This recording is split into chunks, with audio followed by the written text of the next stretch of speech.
When did Frances Thurston Ballard and Cecelia meet? Well, they met, I guess, when Cecelia was purchased by Fanny's, that's Frances's nickname, by Fanny's father. And that happened in 1831. And she was just an infant. It was really a purchase of the mother with the infant in her arms, essentially. And that's when they met. And at that time, Fanny had two, a younger sister and a younger brother, and the younger sister was very young. And so most likely, Mary, who is Cecilia's mother, was purchased as a kind of nursemaid for the infant. So that's when they would meet and when the household kind of came together in that fashion. So they kind of grew up together. They did grow up together, and in fact, the younger Thurston children, Fanny's younger brother and sister, they died quite young. They died in the mid-1830s, both of them, one right after the other. So there was, you can imagine this big family of four, and it goes to a family or big family of six. It goes to a family of four, and all of a sudden, Fanny is no longer the big sister.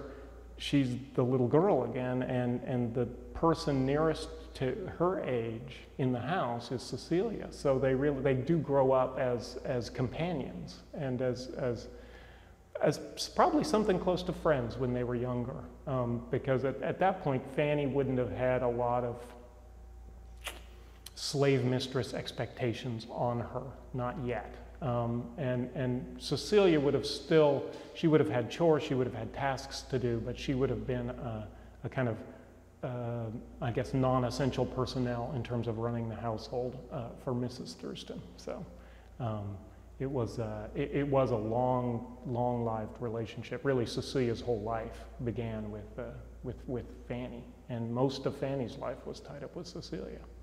When did the roles change?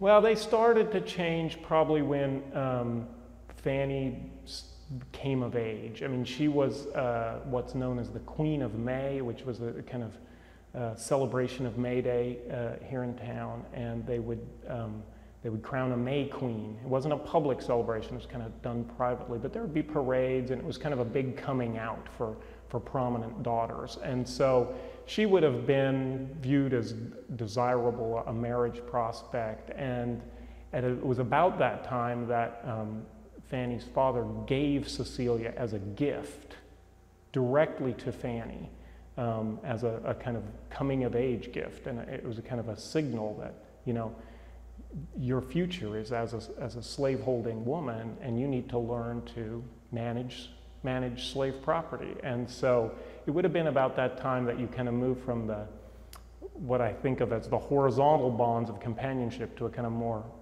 vertical relationship of mistress and slave.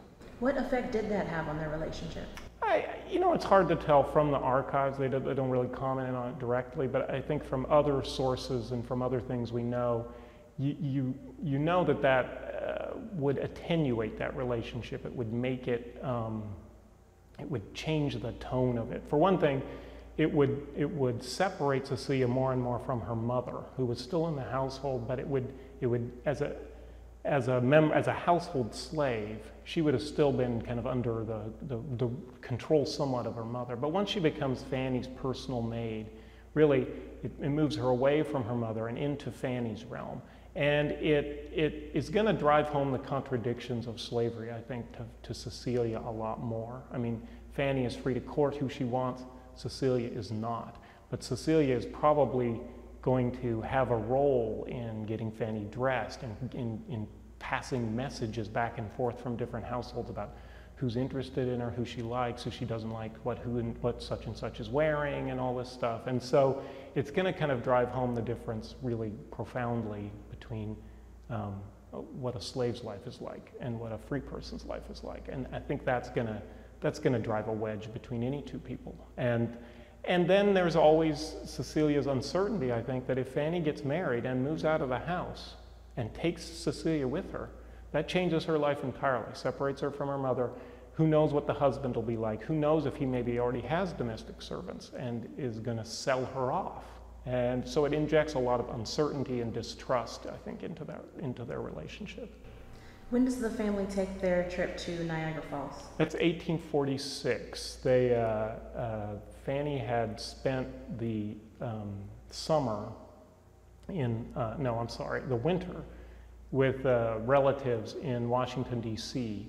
And since there was a wedding involved, I think it was a cousin of hers was getting married, so there was a wedding involved.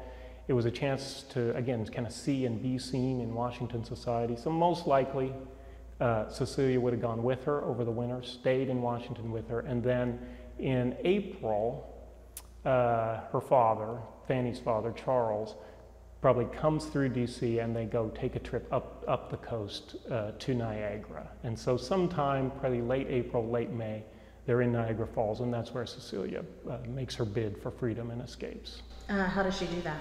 Well, again, we don't really know because it's not in the records exactly. Fanny's son just says one fine morning they woke up and found that Cecelia was gone. And what he blames it on is ill-intentioned abolitionists and Negroes living along the border who had no purpose in life but to abscond with the property of visiting Southerners. But you have to think that Cecelia made a decision there and knew where she was. And it's a short little ferry ride across the river. It's 8 minutes by travel logs we have at the time. It's 8 minutes for a ferryman to get you across the Niagara River. We know there was an active African-American community in Niagara Falls that took an interest when slaves came to visit, that often helped them make their way to Canada. So most likely she got in touch with some of the black waiters and the black staff at some of the hotels, and they guided her to the proper ferryman, and she just got in a boat and crossed the river, and that was it. And somehow, according to Fanny's son, they kind of puzzled out how they could contact her, and they tried to send her clothes and some money. So it doesn't appear that they made strenuous efforts to get her back, though Rogers Clark says they wanted to see Cecelia, and they weren't, and they were kind of shut down by the people that had helped her because they didn't want them to grab her or persuade her to come back. So she was immediately across the border then, sometime in May, probably. Do we know what Fanny's reaction was to Cecelia leaving? Well, Rogers Clark, who's Fanny's son, wrote about it years later and said that she was upset, and that's about the extent of it.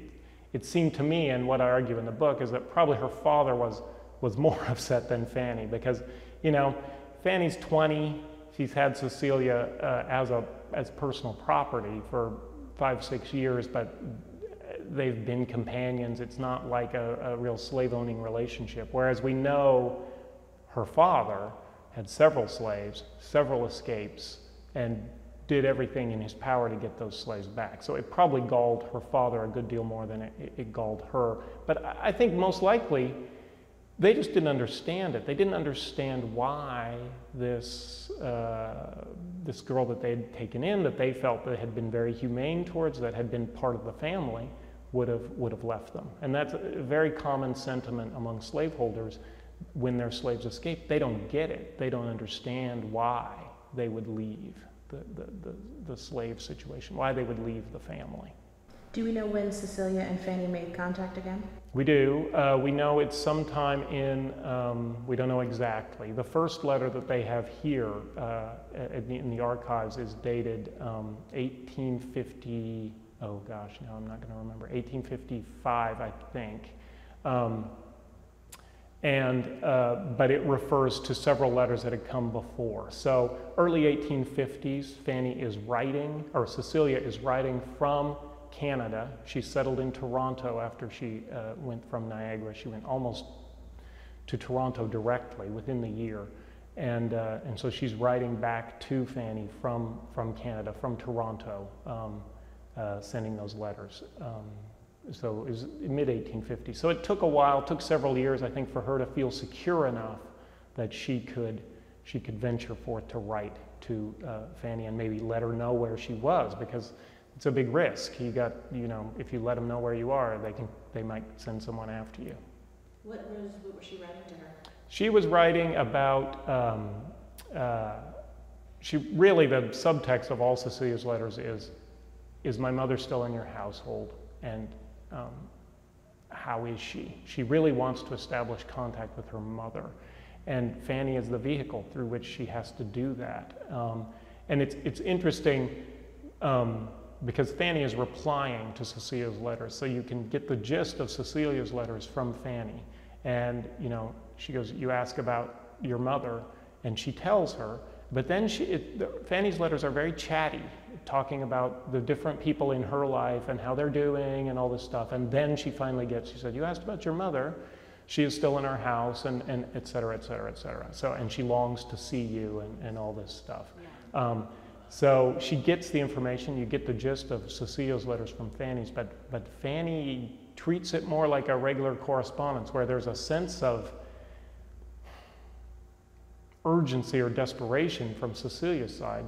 She wants to, when she escaped, she had to leave her mother and her brother actually behind. And so she loses that family connection, and that tears at her. And so she's trying to use those letters, that correspondence with Fanny, that friendship, if you will, to move through her to get back to her family and to maintain that connection.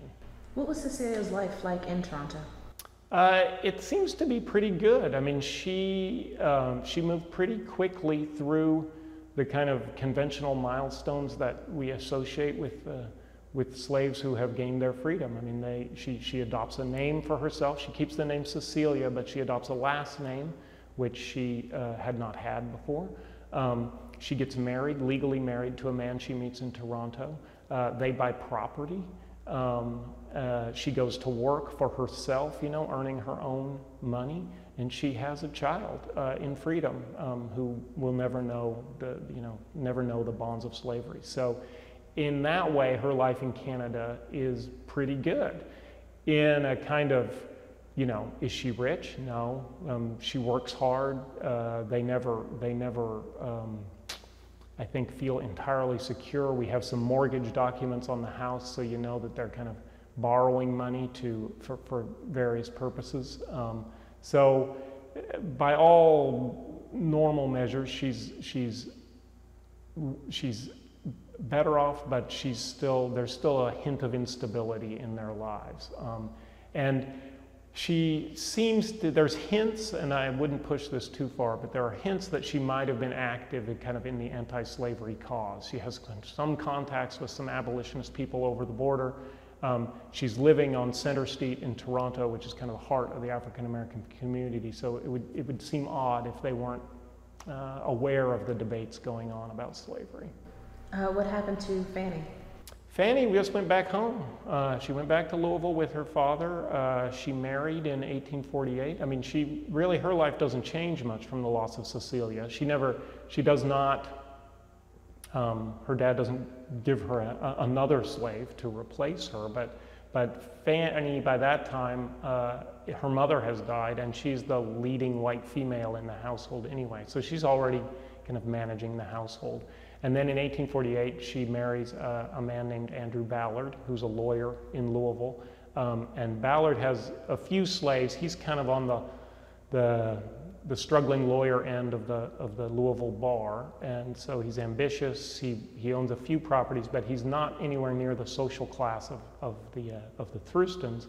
And her family is largely opposed to the match. So there's just some great material in there about their courtship and about the problems they have, and Andrew professing his undying love for her, and she kind of questioning whether he might be after her money or after her family connection, and him saying no, it's really dramatic and romantic and kind of cool that all this stuff was preserved. And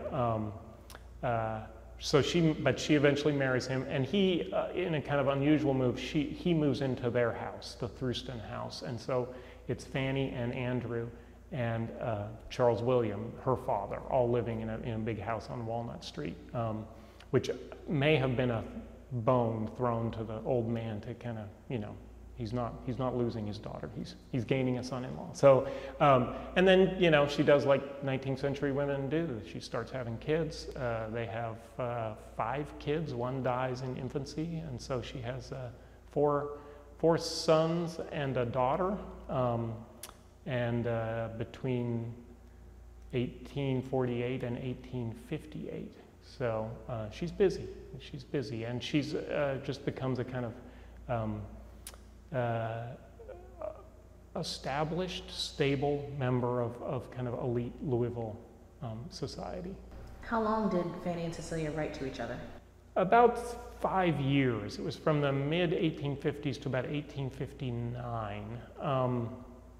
And through the course of that correspondence, Fanny's ideas, you can see Fanny's ideas about slavery kind of change. In the first letter, she kind of says, your mom's still with us, she longs to see you. If you never get to see her again, maybe you'll see each other in heaven.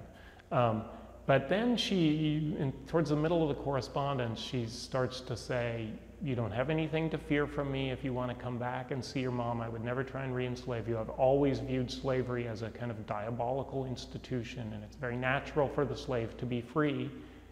That doesn't mean we're going to free your mother, but I understand your situation. And then by the last few letters, she has kind of worked a deal where she'll free Cecilia's mother if Cecelia can raise the money to compensate them for the purchase.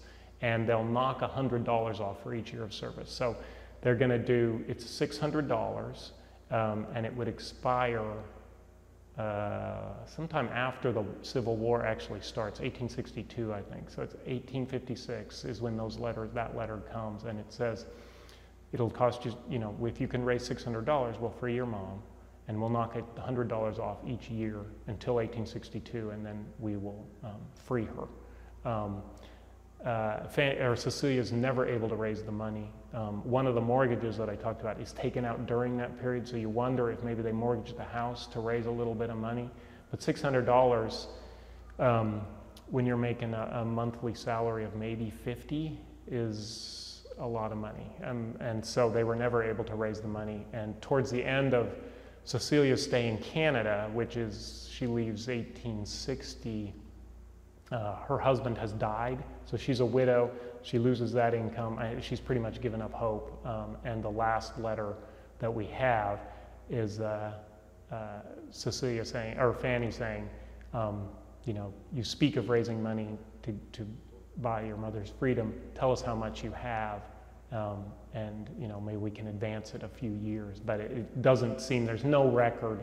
I mean, I kept wishing for some kind of happy ending where Mary, her mother, and Cecelia would be reunited somewhere, but there's just no record that she was ever emancipated by the Ballards, no record of her ever finding Cecelia again or of them ever reuniting.